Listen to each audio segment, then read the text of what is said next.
Tonight, Rome is cold. Not the kind of cold that makes you laugh it off and keep walking. This is the kind that settles in slowly. It slips past the coat, past the bones, and stays. It's the kind of cold that makes me stand by the window a few seconds longer than I planned. Just to look, just to feel the weight of the dark resting on these old rooftops, just to listen to the silence hanging in the air like a heavy curtain. I'm standing here now in a room many people imagine as grand, but late at night, it's just a room. A table, a chair, walls, a tired yellow lamp, and a window.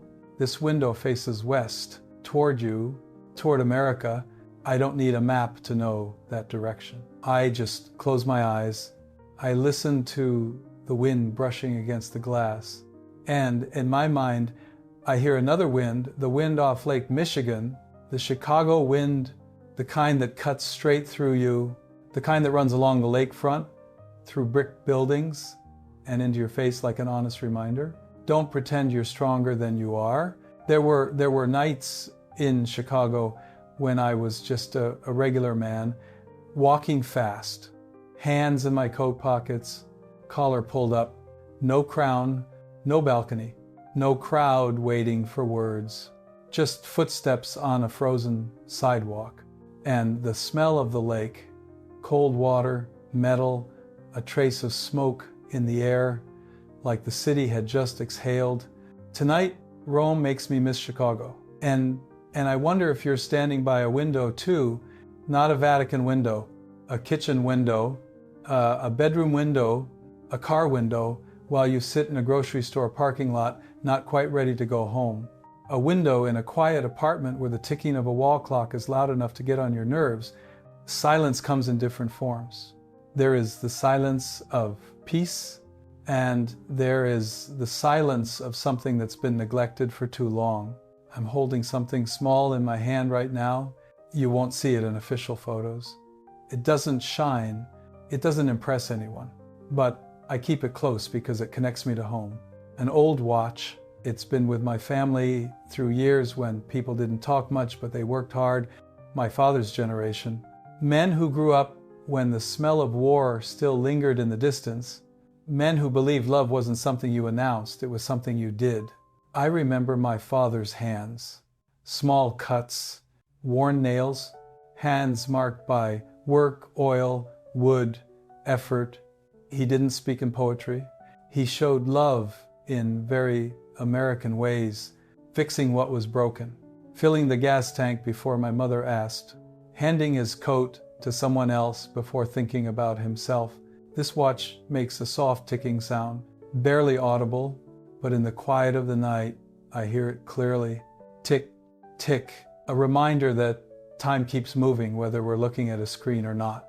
And that's when I think about what I call the year the screens flickered. You called it many things. A glitch, a warning, a sign. Some people laughed it off. Some people didn't care. Some people were deeply afraid.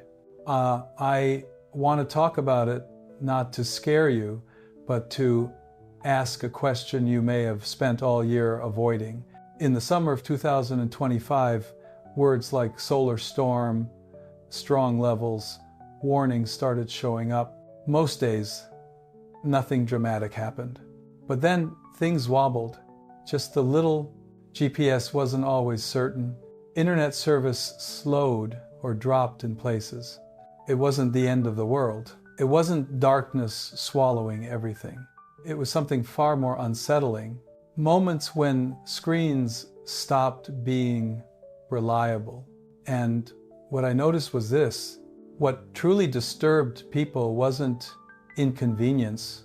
It was what appeared when the screen went quiet, silence, and in that silence, things people had been drowning out with noise started to surface. Worry, fatigue, loneliness, and a very uncomfortable question, who am I actually living with? Let me speak plainly, Chicago plain. There are men who have lived beside a woman for years and never truly looked at her, Not the kind of looking where you register a face. The kind where you notice she's tired, she's worried, she's been quiet for a long time. There are women who've carried homes, families, entire lives without anyone asking, "Are you okay?" And then one night in 2025, when the screen froze, or the signal dropped, or the noise stopped for just a few minutes, people turned their heads and they saw anxiety on the face beside them, eyes trying to stay normal, a hand resting on a knee, tightening and releasing, trying to stay steady. Do you know what that moment was saying? It was saying, there's someone right here who's been here all along, and you've been missing them, not because you're cruel, because you've been taught to run after news, run after arguments, run after sides, run after being right, run after urgency, and eventually you get tired. I'm not speaking from above. I'm speaking as a man who's been tired. I've had days where I looked at the clock and thought, just get through today. Not deeply, not honestly, just through. But life isn't a checklist. It's a heart, it's a kitchen. It's someone sitting at a table with a crumpled bill, doing math in their head, letting out a quiet breath, so quiet you'd miss it if the screen were on.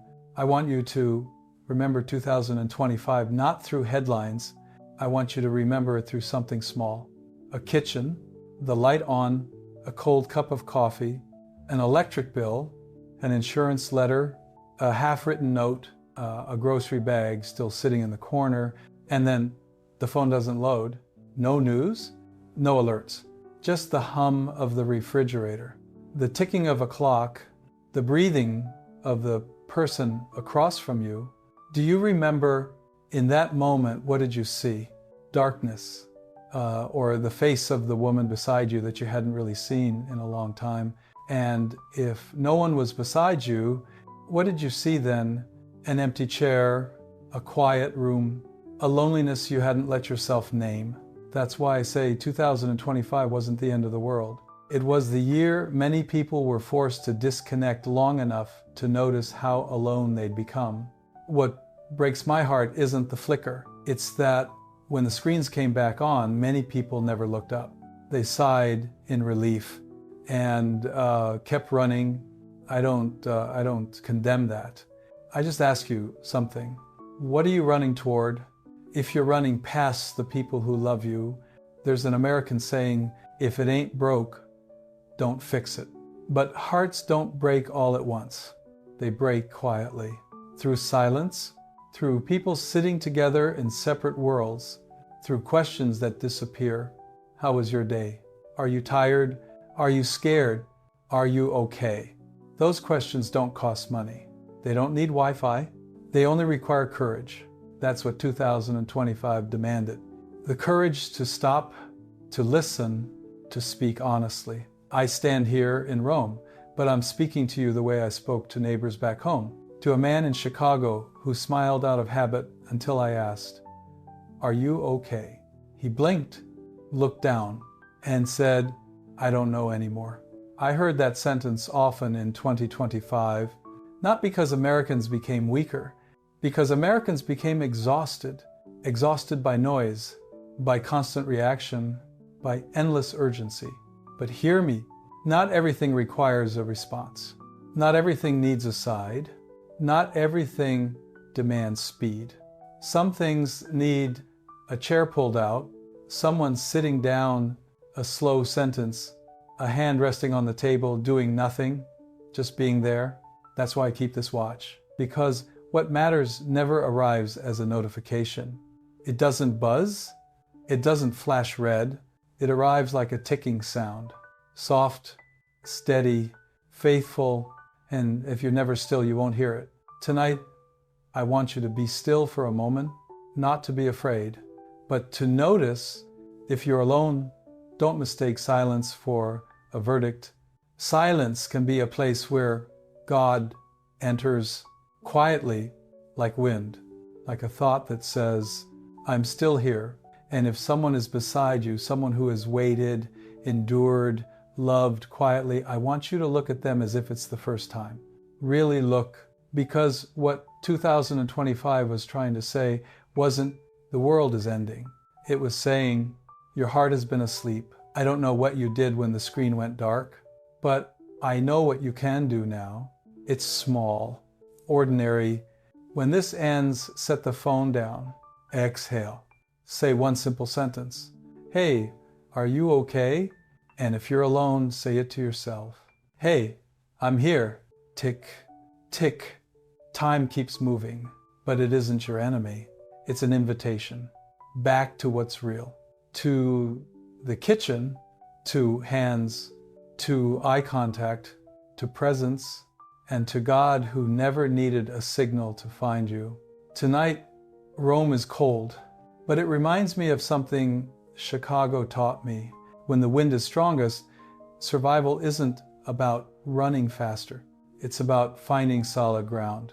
And sometimes that ground is the person waiting for you to see them, or the heart that's been waiting for you to come home. I'll stay here a little longer.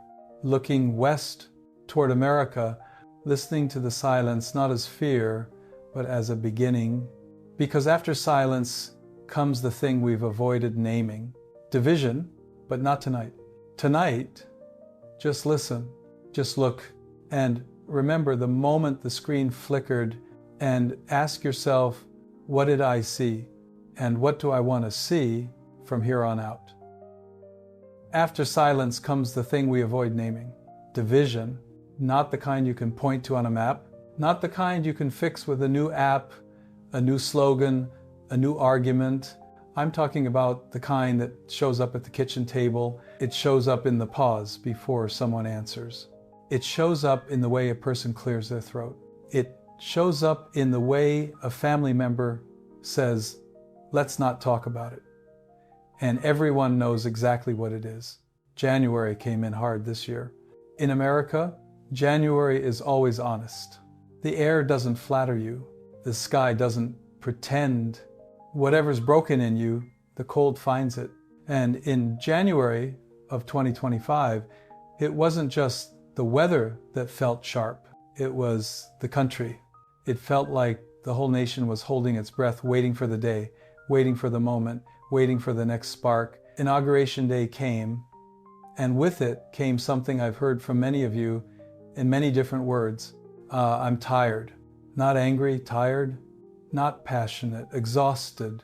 Tired of choosing a side like it's your job. Tired of getting judged for one sentence. Tired of seeing neighbors become strangers. Tired of walking into a room and feeling like you have to scan the air first, like you're checking for smoke. I'm not here to tell you who's right. That's not my work. I'm here to tell you what I see. And what I see is this. A lot of Americans over 40 have been living for years with a quiet pressure in their chest, not because they don't have strong opinions. They do, but because they're tired of what opinions have turned into. People used to disagree and still share a driveway, still borrow a ladder, still wave while taking out the trash. Now, disagreement feels like a threat. Like if someone votes differently, they're not just wrong, they're dangerous. And that is not a political problem.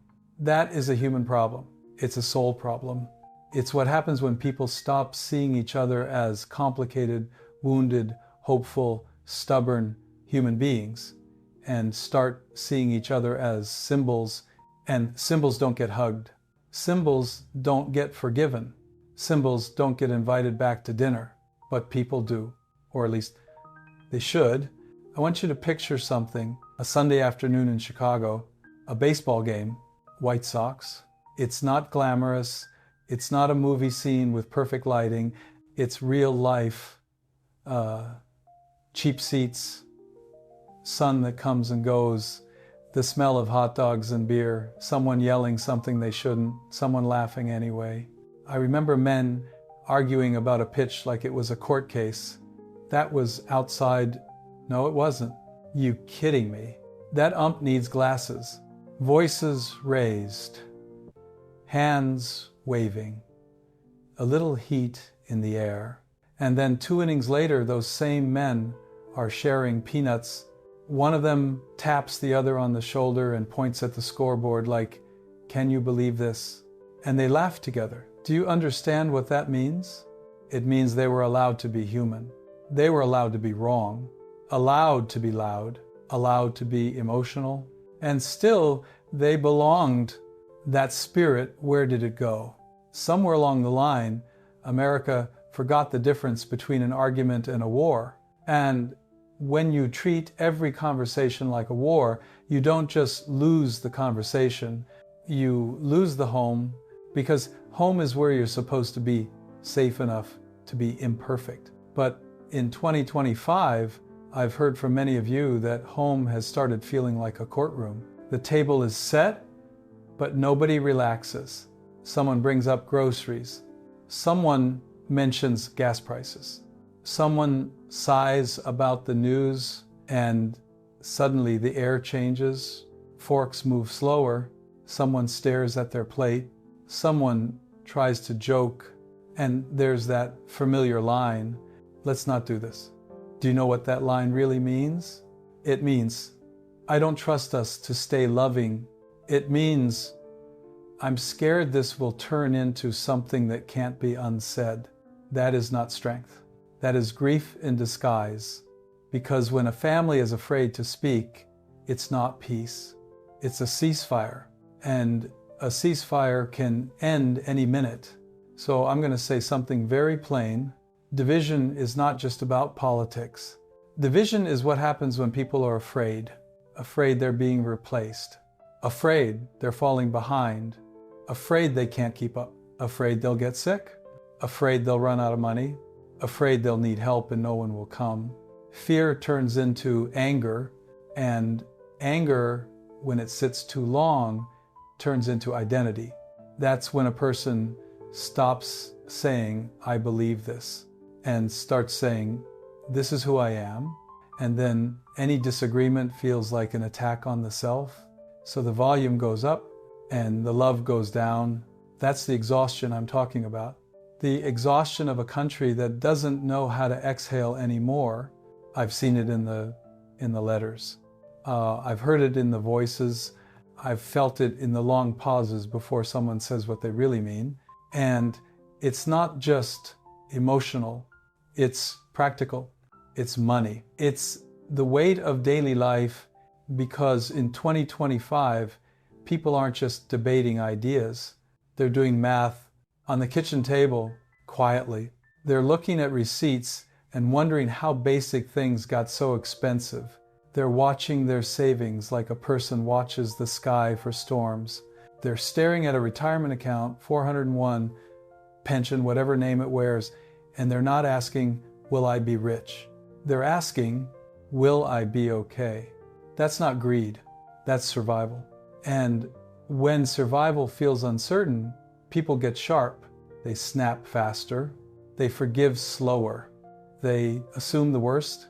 You can feel it on the roads, in checkout lines, in the way a simple mistake becomes a scandal. Because when a person is carrying fear in their body, they don't have extra patience.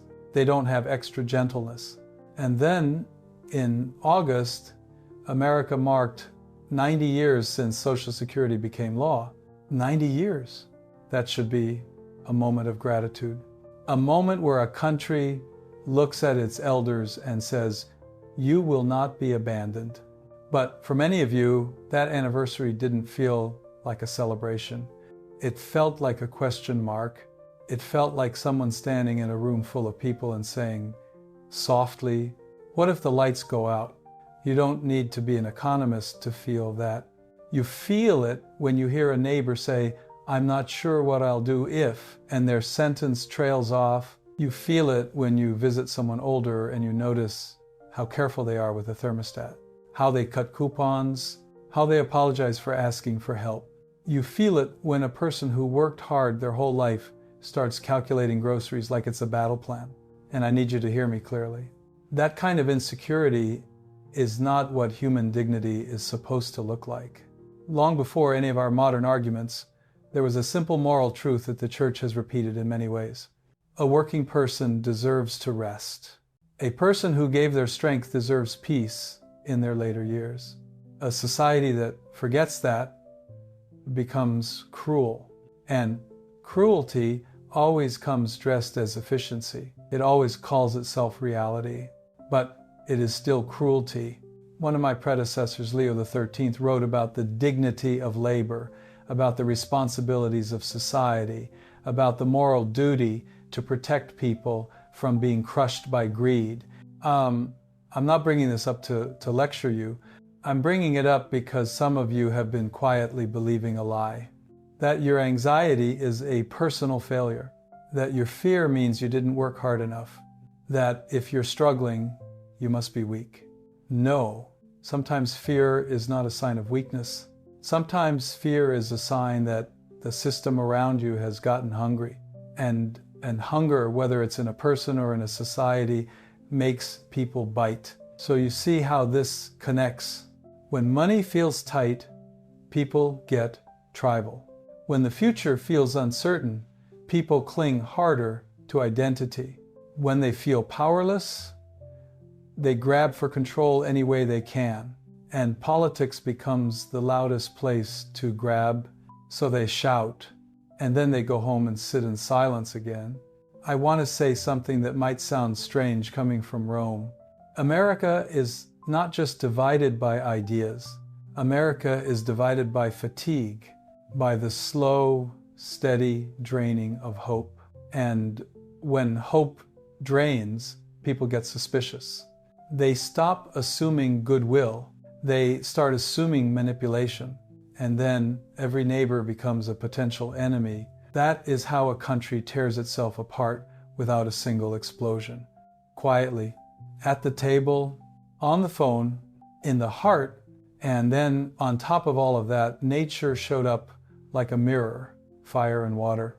Some of you looked out at the sky and saw it turn the color of rust, orange, that eerie, unsettling orange that makes daytime feel like evening.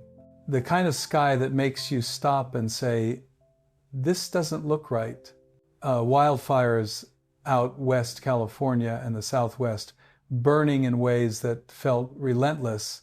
And it's hard to explain to someone who hasn't lived under that kind of sky, because it's not just about flames. It's about the way smoke changes the world. It gets into your clothes. It gets into your car. It gets into your throat. It makes the sun look like a dull coin. It makes everything feel fragile. And I've heard people say quietly, in that smoke, is this normal now? That question matters, because when the world outside feels unstable, the world inside starts shaking too. And then there's the water, the storms, the Atlantic hurricane season, another reminder that you can board up your windows and still not control the wind. Some of you are so used to preparing that you do it automatically. Batteries, bottled water, flashlights, a mental checklist. And you'd think that kind of preparedness would make people calm. Sometimes it does, but sometimes it does the opposite. Sometimes it teaches the body to live on alert, always waiting, always braced. And a braced body is not a peaceful body. It's a body that can't soften. So here's what I want you to see. Fire outside, water outside, and inside fire too. Anger, hot, fast, consuming anger. Not because Americans are bad people, but because Americans are hurting people, and hurt that isn't processed becomes heat. Heat that isn't released becomes flame. And flame, if you don't contain it, spreads. That's why I said earlier, the land is reflecting the soul. Dry, stressed, ready to ignite. One careless word, one comment at dinner, one headline, and suddenly the room is burning. Not with fire, you can see fire, you can feel. I want to speak to the older Americans listening to me right now, the ones who remember when neighbors still borrowed sugar, the ones who remember when you could disagree without cutting someone out of your life, you've been carrying a particular kind of grief, because you're not just watching politics, you're watching manners disappear. You're watching patience evaporate. You're watching people talk like they want to win more than they want to understand. And it makes you want to shut down, to stop trying, to say, what's the point? But I need you to hear this as clearly as if I were sitting across from you at your kitchen table. You are not powerless, not in the ways that matter. You may not control the headlines. You may not control the economy. You may not control the weather, but you can still control one thing that changes everything. The temperature of the room you're in, that's not poetic, that's practical. You can decide whether your home becomes a battlefield or a shelter. You can decide whether your table is a place where people get humiliated or a place where people are allowed to be human. And I'm going to tell you a secret that's so simple it almost sounds childish. Most people don't want to fight. They want to feel safe. They want to be respected. They want to be heard. They want their fear to be acknowledged without being mocked. And when they don't get that, they swing. Words become weapons. Sarcasm becomes armor. Withdrawal becomes punishment. So let me offer something for you to try, not as a trick, but as a repair. Next time you feel that tension rise at dinner, on the phone, in a conversation with a friend, pause for one breath, just one, and ask a different question than the one you want to ask. Instead of, how can you believe that? Try, what are you afraid will happen if you're wrong? Or even simpler, what's weighing on you right now? That question cuts deeper than politics. It goes under the argument and touches the wound. And when you touch the wound gently, the person in front of you sometimes stops swinging. Sometimes they finally exhale. That's not guaranteed, but it's possible. And in 2025, possibility matters, because if division is a fire, then kindness is not weakness. Kindness is a fire break. It's the strip of earth you clear so the flames can't jump. It's the moment you refuse to let anger become entertainment. It's the choice to lower your voice, to say, I love you more than I love winning. That's hard, especially when you're tired, especially when money feels tight, especially when the world keeps shouting. But I've learned something in my life, something my Midwestern bones understand. Most repairs are not glamorous. They're quiet. You don't fix a leaking pipe with an argument. You fix it by shutting off the water, getting on your knees, and doing the work. Division is like that. You don't fix it with a perfect speech. You fix it with small acts of repair. A phone call that doesn't turn into a debate, a meal where you protect the peace of the table, a decision not to share the cruel joke, a willingness to say, I'm sorry, I got too hot. I know that sounds almost too ordinary, but ordinary is where salvation likes to live, not in the noise. In the kitchen, in the driveway, in the small kindness that makes a person say quietly, maybe we're still a family. I'm going to be honest with you. I don't think America is suffering from a lack of intelligence. I think America is suffering from a lack of rest. Rest of the nervous system, rest of the heart, rest of the spirit. You cannot heal a country that never sleeps. You cannot mend relationships when everyone is braced for attack. So if you ask me what I want for America after 2025, it's not a victory. It's not a slogan. It's not a side winning. It's a deep exhale, a return to the human scale, to the baseball game kind of disagreement where you can argue about the pitch and still share peanuts, to the neighbor kind of decency where you can roll your eyes and still shovel someone's sidewalk, to the family kind of love where you can say, we're not doing this tonight, not because you're afraid, but because you choose tenderness. Because tenderness is not naive. Tenderness is a discipline. It's the strongest people I've met who can stay tender in a loud world. And that's who I'm speaking to now. Not the loudest Americans, the strong ones, the ones who keep showing up anyway, the ones who keep feeding people, fixing things, caring for others, even when their own hearts feel worn down. I see you, and I want you to remember this. Division wants to convince you that the person across from you is your enemy, but most of the time, the real enemy is the fear inside both of you, the fear that says, if I soften, I'll lose. The fear that says, if I listen, I'll be betrayed. The fear that says, if I stop fighting, I won't matter. You matter without fighting. You matter because you are human, because you are loved, because God did not create you for endless war. Not war in the streets, not war in the comments, not war at the dinner table. And if that sounds like a dream, let me say it in the most Chicago way I know. Dreams are nice, but repairs are better. So start there. Start with what's in front of you. Start with the next conversation. Start with the next meal. Start with the next moment you feel your chest tighten and your voice rise. Pull it back, not because you're surrendering, because you're protecting something sacred, because you're refusing to let your home become another battlefield, because you're choosing to be the firebreak. And when enough people choose that, even quietly, division loses its fuel. It doesn't vanish overnight, but it stops spreading. And then once the flames are contained, you can finally see what needs healing. Which brings me to the next thing, because even when the country argues, even when the sky turns orange, even when storms gather, there's another force moving through America in 2025. Cold, smooth, quiet, not a fire, not a hurricane, a machine. And the question it raises isn't which side are you on? It's what are you worth when you feel replaceable?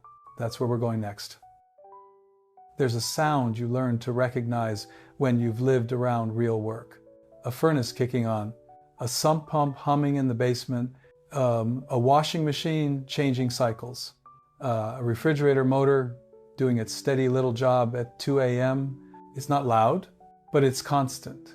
It's the sound of something running, whether you're paying attention or not. That's what 2025 felt like in another way. Because while the country argued and the weather turned strange and the nerves stayed tight, something else kept moving through daily life. Quietly, smoothly, like a machine. Some of you noticed it all at once. Some of you felt it slowly, like a draft you couldn't find the source of. It wasn't an invasion with sirens. It didn't come with boots on the ground. It came in the shape of convenience. A suggestion that finished your sentence. A voice on the phone that sounded almost human. An email written for you. A resume filter. A customer service chat that never got tired. A system that could summarize your week in a few clean lines, even if your week felt like a mess. And when it started working well enough, a new fear slipped into the room. Not a dramatic fear, not the kind you post about, the kind you carry, the kind you feel when you look at your job and think quietly, can a machine do this? And then the harder question, if it can, then what am I want to speak to the middle-aged worker who has been faithful for decades, the one who knows how to show up even when they don't feel like it, the one who has a body that aches sometimes, but still keeps moving, the one who has done the unglamorous things, early mornings, long commutes, overtime, quiet sacrifices, no one claps for. When people talk about technology, they often talk like it's only about progress. They forget the human part. They forget that every upgrade lands inside somebody's chest, because to a person trying to pay bills, progress can sound like you're next. To a person who built their dignity out of competence, automation can sound like we don't need you anymore. And to someone who has already been through layoffs, through closures, through the slow thinning out of departments and benefits, the The rise of the machine doesn't feel exciting. It feels personal. I have watched men and women go quiet when this subject comes up. Not because they're ignorant, because they're ashamed to be afraid, because they think fear makes them small. But fear is just information. Fear is a signal. It's the smoke alarm in the hallway of your life. And in 2025, a lot of smoke alarms went off. Not from fire, you can see, from the feeling of being replaced, the feeling of being reduced, the feeling that your value can be measured by speed, by output, by efficiency. And I need to say something very clearly in the simplest language I know. Your value is not your speed. Your value is not your output. Your value is not how quickly you can respond. Your value is not whether you can compete with something that never sleeps. I've spent my life around faith, and faith is often misunderstood as nice thoughts. But faith is also a kind of realism, because faith forces you to ask, what is a human being? Not what can a human produce, not what can a human earn. What is a human being? I'll tell you what I believe. A human being is someone who can suffer and still choose love. A human being is someone who can carry grief without becoming cruel. A human being is someone who can sit with another person in silence and not run away. A machine can calculate, a machine can predict, a machine can imitate tone, but it does not know the weight of a hand held in a hospital waiting room. It does not know the smell of coffee at a kitchen table where two people are trying to make it through a hard year. It does not know the sacred exhaustion of forgiveness. And yet the machine is very good at pretending. That's what unsettles people. It doesn't show up and say, hello, I'm cold and metallic. It shows up with a friendly voice. It says, how can I help you today? It says, here's a better way. It says, I can do that for you. And little by little, people start leaning on it for the things that used to belong to other humans. Not because people are bad, because people are tired, because human relationships take effort, and machines don't make you feel rejected. A machine doesn't roll its eyes at you. A machine doesn't bring up what you said 10 years ago. A machine doesn't say, I'm busy. A machine doesn't make you feel like a burden. So people begin to talk to it, and it answers, and when it answers smoothly enough, something in the human heart gets confused, because the heart doesn't just want information. The heart wants comfort, and comfort is powerful. Comfort can heal, but comfort can also sedate. It can keep you from reaching for the messy, hard, holy work of real connection. That's one side of it. The other side is quieter and heavier. Work. Some of you have spent years becoming good at what you do. Not famous, not viral, just good. You know how to read a room. You know how to talk a customer down from panic. You know how to spot a mistake before it becomes expensive. You know how to keep things running. You're the person people call when something breaks. And then suddenly in 2025, you start seeing messages like, we're implementing new tools, we're streamlining, we're enhancing productivity, we're using AI to support operations. Nice words. Clean words. Words that sound harmless. But you can hear the subtext if you've lived long enough. It means we're trying to do more with less. And less very often means less people. I want to tell you a story that isn't about headlines. It's about a desk, a plain desk in an office that could be anywhere in America. There's a man, let's call him Mike, because in Chicago there are always a few Mikes. Mike is not a bad man. Mike has a mortgage. Mike has a back that gets tight when he sits too long. Mike has a lunch he packed in a brown bag because eating out got too expensive. Mike isn't looking to be special. Mike is looking to be steady, and one day someone younger walks over, not with arrogance, not with cruelty, just with a laptop and that modern half smile people have when they're trying to seem helpful. And they say, hey, we've got this new tool. It can handle that report in like 2 minutes. Mike laughs a little because what else do you do? He says, oh yeah. And the young person shows him the report that used to take Mike half a day because Mike cared about details, because Mike knew where the numbers hide, gets produced in 2 minutes. 2 minutes. Now, if you're watching from the outside, you might say, that's great. That frees him up. But Mike isn't thinking about being freed up.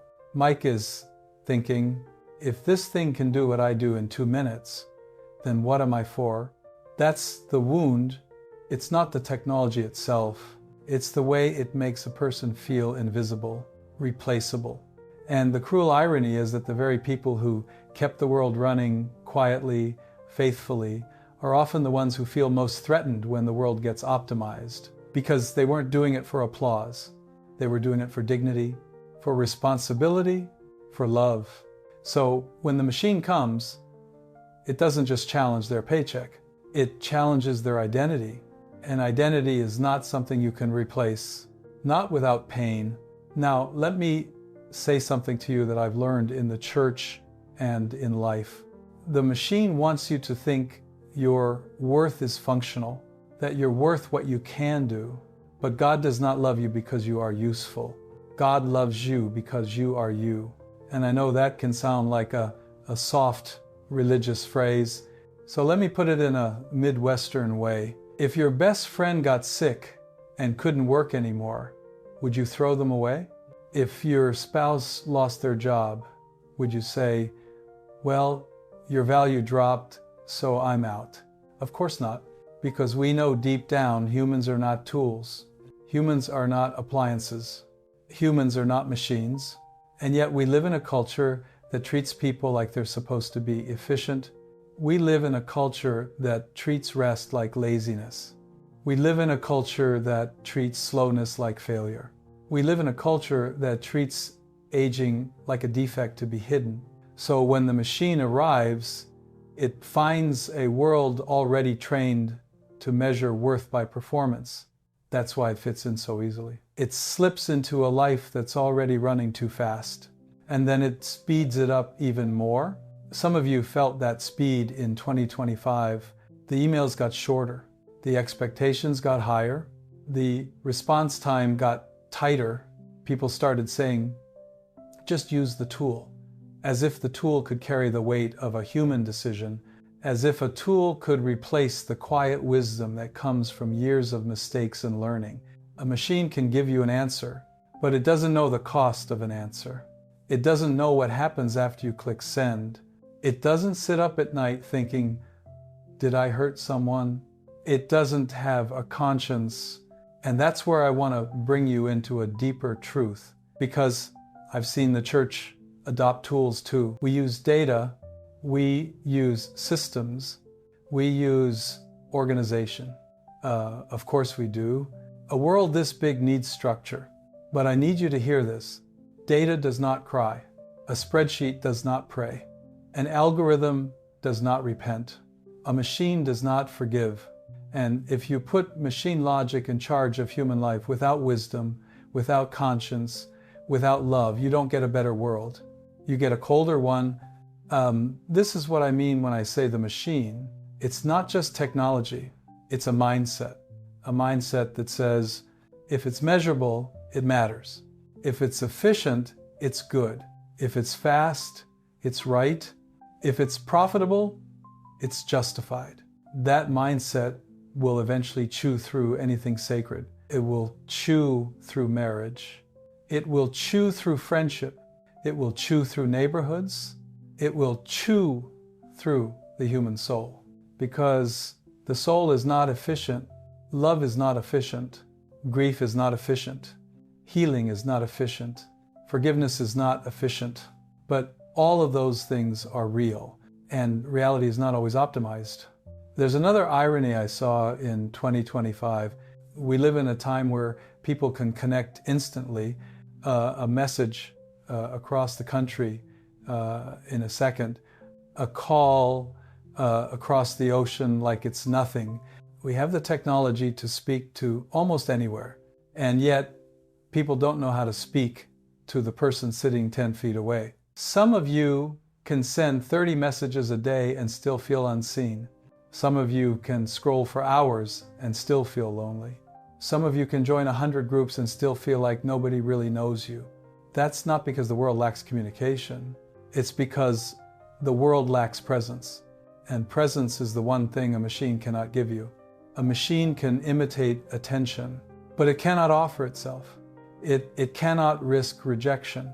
It cannot stay through awkward silence. It cannot choose to love you when you're difficult.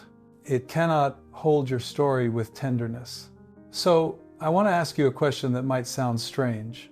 What if the machine isn't the biggest threat? What if the biggest threat is what we become when we let the machine define us? Because that's what happens in small ways. A person starts treating themselves like a device. They start thinking, I'm behind. They start thinking, I'm not productive enough. They start thinking, I should be able to handle this. They start thinking, I shouldn't need help. And then they get ashamed for being human. They get ashamed for being tired. They get ashamed for needing rest. They get ashamed for needing someone to hold them emotionally for a moment. But shame is a liar. Shame always tells you the same thing. You're alone. And the machine, without intending to, can amplify that lie because it offers you a place to hide, a place where you don't have to be vulnerable with a real person, a place where you don't have to risk being misunderstood, a place where you don't have to explain your pain. And yet pain that isn't shared doesn't disappear. It just goes underground. It becomes bitterness. It becomes numbness. It becomes that quiet sense of drifting away from yourself. So let me plant a stake in the ground right here, the way my father would when something needed to be measured straight. God did not make you out of binary code. He made you out of dust and breath, out of earth and spirit. You are not a product. You are not a unit. You are not an output. You are a person, and a person is always more than what they can do. Some of you, especially those who are older, have been carrying a particular fear. I'm becoming irrelevant. I want to say something tender but firm to you. You are not irrelevant. The world may be obsessed with newness, but newness is not the same as wisdom. Newness is not the same as depth. Newness is not the same as character. A machine can give information, but it cannot give the kind of calm a seasoned person brings into a room, the kind of calm that says, without words, I've been through worse, we'll be okay. That calm is priceless. And in 2025, we needed it more than ever. Let me tell you what the machine can't replace. It can't replace a nurse who notices fear in a patient's eyes before the patient says a word. It can't replace a firefighter who walks into smoke because someone else is still inside. It can't replace a clerk who looks at a customer who's flustered and says, take your time, it's okay. It can't replace the friend who shows up not with solutions, but with a casserole and quiet company. It can't replace the neighbor who helps when the power is out. It can't replace the spouse who learns your silence and knows when to hold you and when to give you space. Those are not tasks. Those are acts of love. And love is not a function, it's a choice. But I know what you're thinking. You're thinking, okay, but what do I do with the fear? Good, that's the right question, because we don't heal fear by pretending it isn't there. We heal fear by bringing it into the light and giving it a place to settle. Here's what I want you to do, something practical, something you can actually try. When you feel that anxiety about the machine, the feeling that you're falling behind, that you're being replaced, don't let it stay abstract. Name it, say it out loud, even if only to yourself. I'm afraid I won't matter. Just that sentence. Because when fear is named, it becomes smaller. It becomes something you can hold rather than something that holds you. Then ask a second question. What is still uniquely mine to give? Not in a corporate sense, not in a resume sense. In a human sense, maybe it's steadiness, maybe it's patience, maybe it's humor that softens a room, maybe it's the way you listen, maybe it's the way you show up consistently, maybe it's your ability to repair things, physical or emotional, maybe it's the way you keep promises. Those are not outdated, those are rare. And rarity is value. Now, I'm not going to romanticize hardship. Some of you will face real disruption. Some of you will lose a job. Some of you will be asked to adapt faster than feels fair. I won't insult you by saying just think positive, but I will tell you this. Your worth is not on the line. Your circumstances may change, but your dignity does not. And here's where I want to speak as a priest and as a man who grew up around people who built things. A world that becomes more automated will desperately need people who remain human. A world that gets faster will desperately need people who can slow down and still be strong. A world that gets noisier will desperately need people who can stay quiet without becoming cold. That kind of strength is not flashy, but it's the kind that holds communities together. It's the kind that holds families together. It's the kind that holds a nation together when everything else is shaking. So if the machine makes you feel small, don't respond by becoming a machine yourself. Don't respond by hardening. Don't respond by measuring yourself the way the machine measures. Respond by doing the most rebellious thing you can do in a performance-obsessed culture. Be fully human. Rest when you need rest. Tell the truth when you're afraid. Look people in the eye. Hold your promises. Pray. Even if you don't have fancy words, just honest ones. And one more thing, because this is important. Don't let the machine turn you against other humans, because the easiest way to control a frightened population is to make them fight each other. Young against old, city against rural, worker against worker. But the real struggle isn't between people. It's between two visions of what a person is. One vision says, a person is a soul. The other says, a person is a resource. And resources get used up. Souls don't.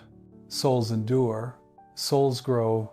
Souls can be wounded and still become radiant. Now, I want to bring you back to something simple. A father in an assisted living facility, a mother sitting quietly in a room, a phone call that keeps getting postponed. We live in a world where people can dream about distant planets and still not know how to sit down and talk to their own aging parent like they matter. That's not a technology problem. That's a love problem. That's a presence problem. And the machine will happily help you avoid that conversation. It will give you distractions. It will give you noise. It will give you the illusion of being busy. But being busy is not the same as being alive. So if 2025 taught you anything about the machine, I hope it taught you this. The most valuable things in your life will never be optimized. They will be tended like a garden, like a home, like a marriage, like a friendship, like a soul, tended slowly, tended imperfectly, tended by a human hand. And this is where I'll leave you for a moment, right at the edge of what comes next. Because after division, after the machine, there are the wounds, not the wounds you can always see, the ones people carry quietly, the ones that show up 50 years later in a breath you can't fully exhale, the ones that make a man stare at a wall and feel a memory even when the room is safe, the ones that make a woman hold it together all day, then cry in the car for no clear reason. Those wounds are real, and they don't disappear just because the world moves on. So we're going there next, not to reopen pain, but to name it, to honor it, and to begin gently to heal it. There are wounds that bleed, and there are wounds that don't The second kind is harder to explain, because if there's no bandage, no scar you can point to, no cast, no crutch, people assume you're fine. They assume time took care of it. They assume you moved on, but the human soul doesn't heal on a schedule. Sometimes it stays open beneath the surface for decades, quietly, like a hairline crack in a wall, small enough to ignore, until the cold comes, and suddenly you feel it. That's what I mean when I say the wounds. And in 2025, I felt those wounds rising in America again. Not because Americans became weaker, but because the year was restless, because the noise was constant, because fear returned in familiar shapes. And fear has a way of tugging old pain back into the light. In April of 2025, there was a marker that carried a lot of weight for many of you. 50 years, half a century since the Vietnam War ended. For some people, that anniversary is just a date in a history book. But for others, especially those of you in your later years, it isn't a date. It's a doorway. You walk past it, and suddenly you're not 70. You're 19 again. You're 21. You're a young man who thought he understood the world until the world showed him something he couldn't fit into words. Or you're a young woman whose life got shaped by that era in ways no one ever sees on the surface. I want you to picture something with me. Washington, D.C., the Vietnam Veterans Memorial, the black wall, simple, clean, not flashy, but it holds more grief than most buildings will ever hold. People stand in front of it and go quiet. You can see it in their shoulders, how they lean in slightly, as if the names might speak back. Some of them trace letters with their fingertips, slowly, not like someone reading, like someone touching a bruise. And it's not just about who they lost, it's also about what they lost inside themselves. That's a wound many people don't understand, because there's the injury of the body, and there's the injury of the soul. Some of you came home with bodies that still carried pain. But even when the body healed, something else stayed raw. A moral injury, a place inside you where you don't just remember what happened, you remember what it made you become. You remember the choices you made, or the choices you were forced into, or the things you saw and couldn't stop. And then you returned to normal life, and people acted like normal life was supposed to stitch you back together. But you know the truth. Sometimes normal life doesn't stitch anything. Sometimes it just teaches you how to hide, how to smile, how to go to work and keep your hands steady even when your mind is somewhere else, how to be fine, and you get very good at it. So good that even the people who love you don't see the weight you're carrying. And then 50 years later, something small triggers it. A smell, a sound, a news clip, a phrase, a helicopter passing overhead, and suddenly the body remembers, not as a story, as a feeling, tight chest, shallow breath, a jaw that locks, a mind that goes distant. And the hardest part is that you can feel ashamed of it. You can think, I should be over this. No, that's not how wounds work. Healing is not forgetting. Healing is integrating. It's the slow, holy work of letting your story become whole again without denying what it cost you. Let me speak to you the way I would speak to a man sitting across from me with his hands folded, staring down at the floor. The fact that you still feel something does not mean you failed. It means you are human. And if you have spent years trying to forgive everyone else, but you cannot forgive yourself, I want you to hear this gently, but clearly. Self-forgiveness is not indulgence. It's repair. It's the only way your heart stops fighting you from the inside. Some of you have been at war long after the war ended, not out there. In here, and in 2025, with so much noise around you, some of that inner war got louder because the world began to feel unstable again. Not in the exact same way, but in a way that rhymed. You heard people talk about new threats, new weapons, new tensions, old powers flexing, and even if you didn't follow every detail, your nervous system recognized the shape.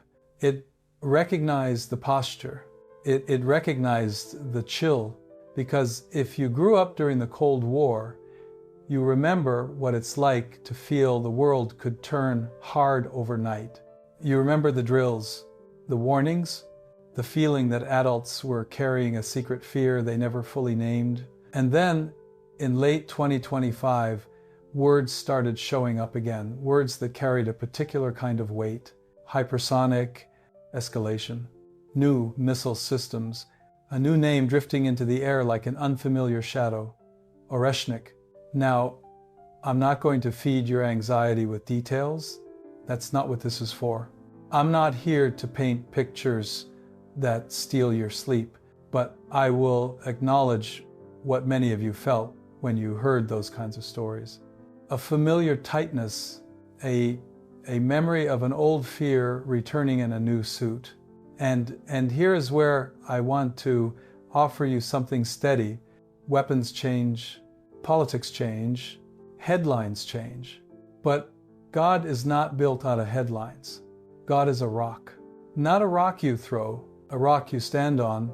And when the world feels like it's shifting, you don't need to become a strategist. You need to become grounded, because fear wants to do one thing more than anything else. It wants to isolate you. It wants to pull you into your own head, your own loop, your own private room where the same thoughts circle all night. And when fear isolates you, it starts rewriting reality. It starts making everything feel bigger than God, bigger than love, bigger than hope, but that's not truth. So I'm going to say this the way I'd say it to someone in Chicago who's been carrying too much for too long. You don't have to carry this alone. Not the old pain, not the new fear, not the memories that you don't talk about, not the nights when you wake up and you don't know why your heart is racing. You don't have to carry that in secret. Now, I know something about older Americans. Many of you were taught to be tough, to not complain, to not burden anyone, to handle it, to be a man, to be strong. But there's a difference between strength and silence. Strength is saying, I'm still here. Silence is pretending you're not hurting. Strength is asking for help. Silence is deciding you don't deserve it. Strength is looking a person in the eye and saying, this still gets to me. Silence is turning away and swallowing it again. And if that description stings a little, I'm not judging you. I'm respecting you enough to tell the truth, because the truth is the beginning of healing. Here is what I believe about wounds. A wound that is hidden tends to harden. A wound that is named begins to soften, and a wound that is brought into the presence of God can transform, not into something pretty, but into something integrated, something honest, something that no longer controls you from the shadows. So let me offer a picture, not a dramatic one, just a simple one. A man sitting on the edge of a bed in the dark. The house is quiet. He can hear the heater click on. He's staring at his hands. He's not thinking about politics. He's not thinking about technology. He's thinking about a moment from 50 years ago that still doesn't feel finished. He's thinking about a friend he lost, or a choice he made, or a thing he couldn't stop. He's thinking about a version of himself that feels frozen in time. And then he feels the urge to do what he always does, push it down, swallow it, move on. But this time, he doesn't. This time, he whispers a sentence into the dark, not a speech, not a perfect prayer, just something real. God, I'm tired. That sentence is not weakness. That sentence is not failure. That sentence is an open door, because God does not need your performance. God does not need your polished words. God needs your honesty. Some of you have spent your life being useful, being dependable, being the one who kept going when other people fell apart. And now, in the later years, the body slows down, the world speeds up, the news gets louder, and old wounds start tapping on the inside of your chest like they want to be acknowledged.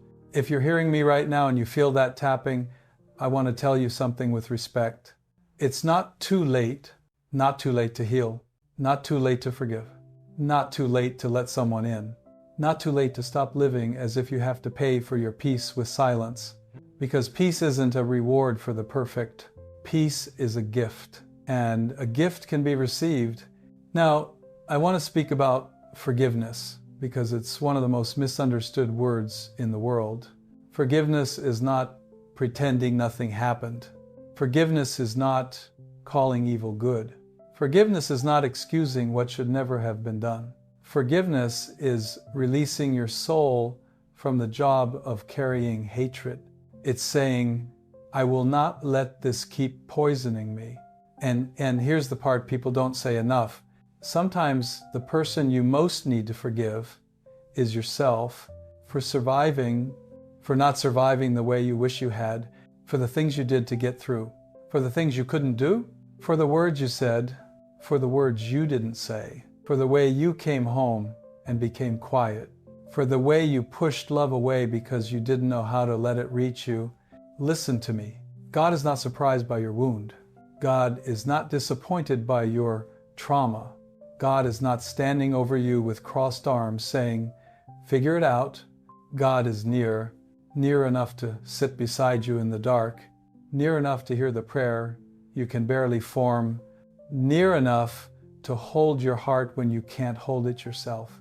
And if the world feels like it's slipping back toward old shadows, if new weapons and new rumors make your stomach tighten, if you feel that Cold War fear trying to crawl back into your sleep, I want to give you a sentence to hold on to, not as a magic phrase, as a truth. God is steady. Say it slowly. God is steady. The world can shake, but God is steady. You can feel afraid, but God is steady.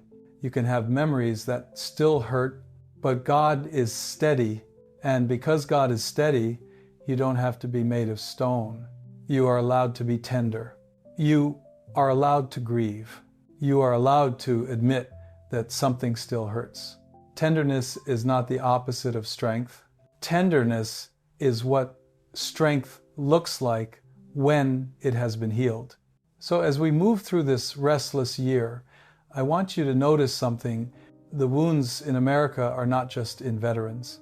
They're in families, they're in marriages, they're in friendships that became distant because nobody knew how to talk anymore. They're in people who lost someone and never spoke their name again because it was too painful. They're in people who carried a lifetime of responsibility and quietly became lonely. Wounds are everywhere, and the world keeps telling you, keep going. But God says something different. God says, come close with your fear. Come close with your regret. Come close with your memories. Come close with the part of you that feels stuck. Because the only thing worse than a wound is a wound you're not allowed to talk about. And I want you to be allowed, not in a way that turns you into a headline, in a way that turns you back into a person who can finally breathe again. Now, we have one more step to take, because after we name the wounds, we have to ask the question, what's left? What remains when everything else feels shaky? When politics divide? When the machine speeds up? When the sky turns orange? When old fear taps on your chest? What remains? I'll tell you what remains. It's not loud. It's not flashy. It's not a headline. It's the remnant, the small, stubborn, beautiful good that still shows up in ordinary places. That's where we go next. When a year is restless, people tend to look for big answers, big speeches, big plans, big villains, big saviors. But the longer I've lived, the more I've learned something simple. Most of what keeps a nation alive is not big. It's small, it's quiet, it's ordinary, It's what's left over when the noise dies down. That's what I mean by the remnant. Not leftovers in a sad sense. Remnant in a sacred sense. The part that remains steady when everything else is shaking. In 2025, America had a lot of reasons to feel shaken. The division, the exhaustion, the machine, the wounds that resurfaced. And yet, when I listened closely, really closely, I kept hearing something else. Not from the loudest voices, from the places nobody films, from the streets where people are just trying to get through the week. I heard about neighbors who didn't agree on much, but still showed up when it mattered. That's the remnant. I heard about a wildfire out west. Some of you lived it, so you don't need me to describe it like a tourist. You know what it's like when the air smells wrong. You know what it's like when the sky changes color and the sun looks muted, like someone put a dirty shade over it. You know, the moment when you check the wind and you realize this isn't just a bad day, this could be a bad night. And in those moments, the remnant shows up. A man in a pickup truck who knocks on a neighbor's door, even though they've barely spoken in years. A woman who doesn't wait to be asked. She shows up with water, masks, a spare battery pack. Someone who takes in an elderly neighbor's pet because the evacuation is chaotic and nobody has a plan for the small things. A teenager who helps carry boxes without acting like it's a heroic moment, just doing it because it needs to be done. That's not a headline. But that's a country. I heard about communities that weren't wealthy, weren't perfect, weren't organized like a corporation, but still put together food drives when grocery prices climbed and people started cutting corners. I heard about church basements with folding tables lined up. Nothing fancy, just cans, bread, boxes of cereal, volunteers moving quietly like they've done this their whole lives. I heard about people who said, I can't fix the economy, but I can feed a neighbor. That's the remnant. And I want you to notice something about the remnant. It doesn't ask permission. It doesn't wait for a perfect plan. It doesn't need everyone to agree first. It just moves in faith, in decency, and stubborn, practical love. Some people call that being nice, but I want to give it the respect it deserves. That's courage, because it takes courage to stay human in a year that tries to turn you into a weapon. It takes courage to be gentle when the world rewards harshness. It takes courage to keep helping when you are tired yourself. I want to share a picture with you, not a miracle with fireworks, not water turning into wine. A smaller miracle, a very American miracle. A leaking pipe, that's it. A pipe under a sink, you know, the kind, it's always inconvenient. It always happens when you don't have time. You can put a bucket under it. You can pretend it's not a big deal, but eventually you'll have to kneel down, get your hands dirty, and fix what's leaking. That's what most miracles look like in real life. Not a spectacle, a repair. And when I think about America in 2025, I don't think the miracle is that problems disappeared. The miracle is that people kept repairing anyway. They kept showing up anyway. They kept choosing each other anyway, even when they had every reason to withdraw. There's an old image, people like to joke about this idea of a pope doing something ordinary, like fixing a pipe, like rolling up his sleeves. People laugh because they think holiness is supposed to look untouchable. But holiness has never been untouchable. Holiness is not about being above the mess. It's about staying loving inside the mess. It's about choosing repair over abandonment. So let me speak to you with respect, because I know who many of you are. Many of you listening to me right now are not the people who get thanked publicly. You're the ones who keep things running. You're the ones who pick up a friend when their car breaks down. You're the ones who check on a neighbor because you notice their porch light hasn't been on. You're the ones who still write birthday cards. You're the ones who still bring soup. You're the ones who still pray for people who don't know you're praying. You're the remnant. And if no one has told you lately, I will tell you, that matters more than you think. Because a nation doesn't collapse first in its politics. It collapses in its everyday relationships, in the way people stop noticing each other, in the way people stop helping, in the way people stop believing it's worth it. So when I say the remnant, I'm naming the part of America that still believes it's worth it. The part that still says, I'll do my part, even if my part is small. Now, there's something else I want to give you, not just as a comfort, but as a tool.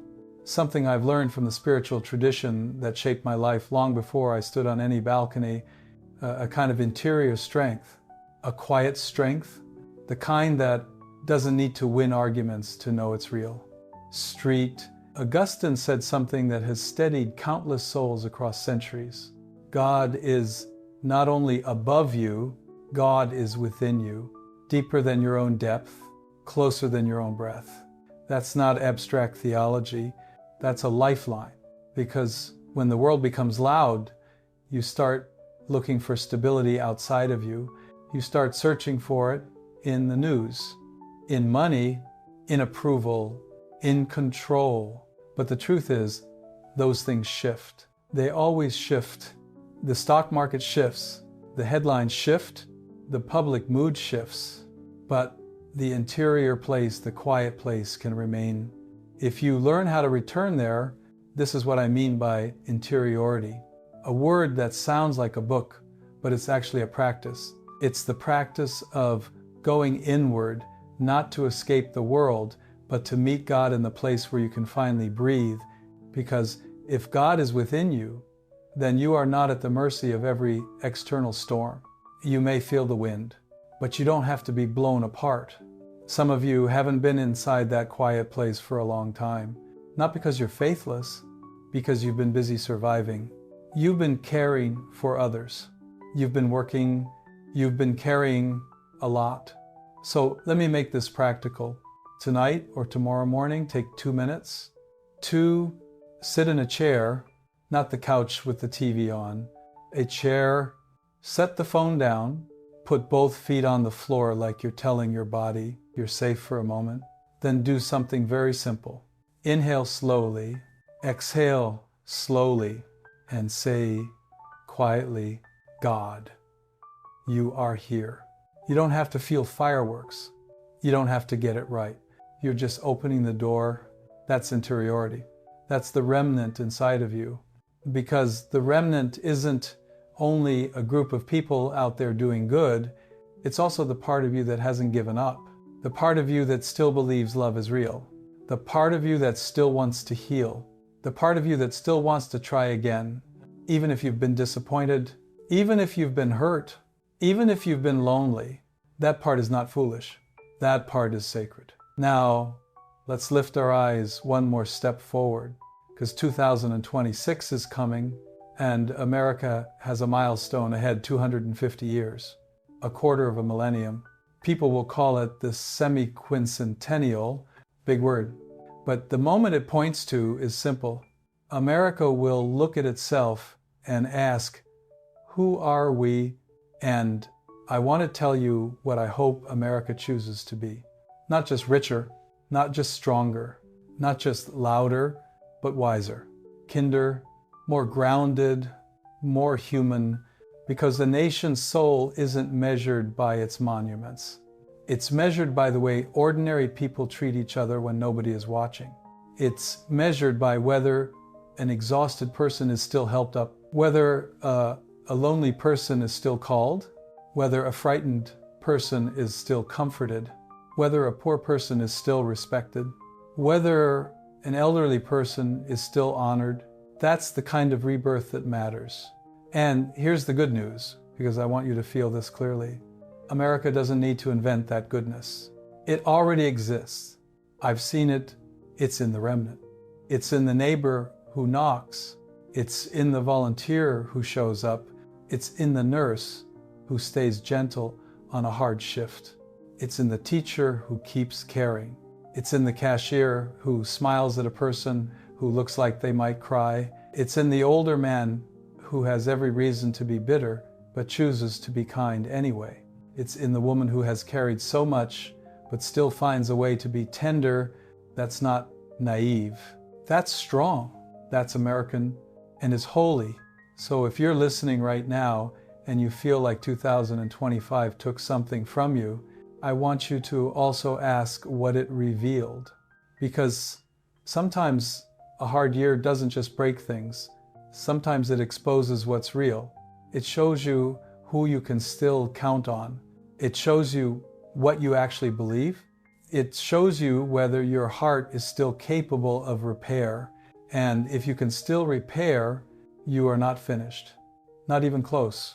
Which brings me to the final chapter, because after silence, after division, after the machine, after the wounds, after the remnant, there is one last thing a shepherd does for his people. He blesses them, not with denial, not with fantasy, with truth, with courage, with a hand raised over the restless year saying, do not be afraid. That's where we go next. The night gets quieter before dawn. That's something I learned long before Rome. I learned it in the Midwest, where the weather doesn't negotiate and the sky tells the truth. There's a moment, usually before the sun even thinks about rising, when the world feels suspended. No engines, no voices, no rush, just stillness. And in that stillness, you can feel something you can't explain with numbers. The world is held not by your strength, not by your planning, not by your control. Held, that is what I want to give you now. Not a lecture, a blessing, because 2025 has been a restless year. A year of flickering screens and tightened nerves. A year of divided tables and exhausted hearts. A year where the machine moved quietly through your life and made you wonder what you're worth. A year where old wounds rose back up and new fears tried to steal your sleep. A year where the sky itself sometimes looked unfamiliar. And yet, I will say this as plainly as I know how. God has not abandoned America. Not for one day, not for 1 hour, not for one breath.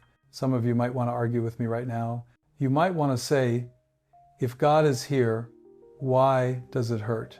I understand that question. I've asked versions of it myself, but pain is not proof of absence. Pain is often proof that something still matters. And God's presence is not measured by whether life is easy. God's presence is measured by what keeps showing up in the middle of the hard.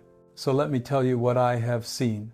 I have seen God at work through the hands of doctors and nurses who kept moving when they were exhausted, not because they were praised, because someone needed them. I have seen God at work through firefighters who walk towards smoke when every instinct says to run away. I have seen God at work through neighbors who knocked on doors, through strangers who shared water, through communities that opened their buildings when people had nowhere else to go. I have seen God at work through the patience of people who didn't win anything this year, but still kept their dignity, still kept their kindness, still kept their soul from turning hard. And I have seen God at work in quieter places too. In the bedroom where someone lay awake with financial fear in their chest, whispering a prayer with no fancy words. In the kitchen where a woman stared at a bill, then chose not to panic, but to call a friend and ask for help. In the car where a man sat in a parking lot and finally admitted, "I'm lonely," and let that truth be the beginning of something honest. I have seen God walking the streets of what feels broken, not as a distant ruler, as a companion, as a presence, as the one who sits beside you when you can't explain your grief. Some of you are thinking, I haven't seen God. Let me be gentle with you. Sometimes you don't see God the way you see a headline. Sometimes you see God the way you see light under a door. Indirect, quiet, but undeniable. You see God when someone shows up, when someone forgives, when someone protects peace in a loud world, when someone chooses not to become cruel. That is God working through human hands, because that's how God has always worked, through people, through ordinary people with tired eyes and honest hearts. So tonight, As this year comes to its end, I want to bless you where you are, not where you wish you were, where you are at the table, on the couch, in bed, in the quiet of a room that feels too big, in a house that feels too quiet, in a life that has carried more than you expected. I bless the people who are anxious about money, the ones who look at prices and feel their stomach tighten, the ones who are trying to be responsible and still feel like it's not enough. May God give you wisdom without panic. May God give you daily bread, not only food, but the steadiness to take the next step. May God put the right people near you and remove the shame that keeps you from asking for help. I bless the people who are anxious about health, the ones who carry quiet fear in their body, the ones who have a pain they don't talk about, a test they're waiting on, a diagnosis that changed the way they look at the future. May God hold you with tenderness. May God guide the hands of those who care for you.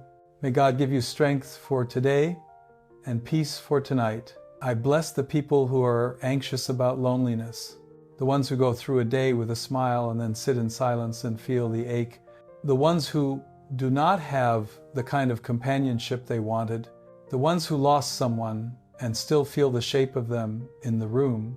May God meet you in that quiet. May God remind you that your life is not invisible. May God bring you real connection, human connection, slowly, gently, in ways you can receive. And I bless the people who are exhausted, the ones who have been strong for everyone else, the ones who are tired of being the responsible one, the ones who feel like 2025 demanded too much. May God release you from the lie that you have to earn rest. May God teach your nervous system how to soften again. May God restore what has been worn down. Now, I want to do something simple with you, just for a moment. Wherever you are, breathe in slowly and breathe out. Now say this silently or out loud if you can. I am not alone. Because you are not, even if you feel it, even if the room is quiet, even if the year was hard, you are not alone. This is where I speak not only as a priest, but as a man who knows America. A man who has stood in cold wind, a man who has heard people talk at diners and ballparks, heard them joke, heard them worry, heard them confess things they'd never put online.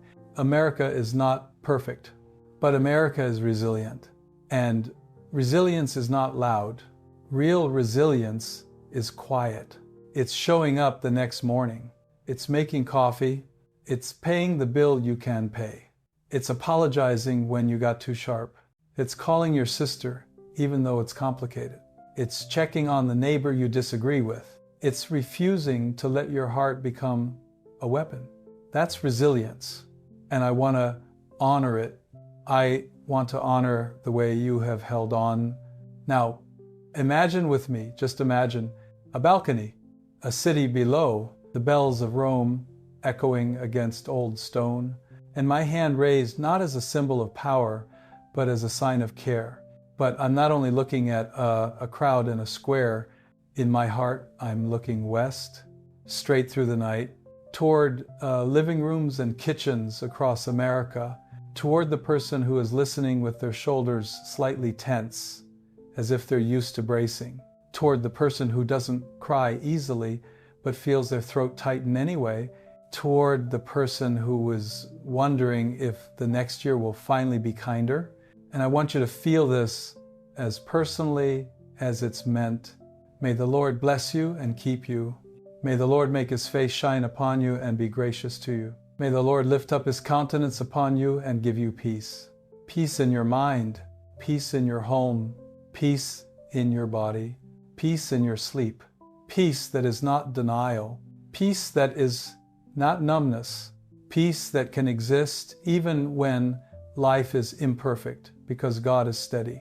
And if you can't hold on to anything else tonight, hold on to that. God is steady.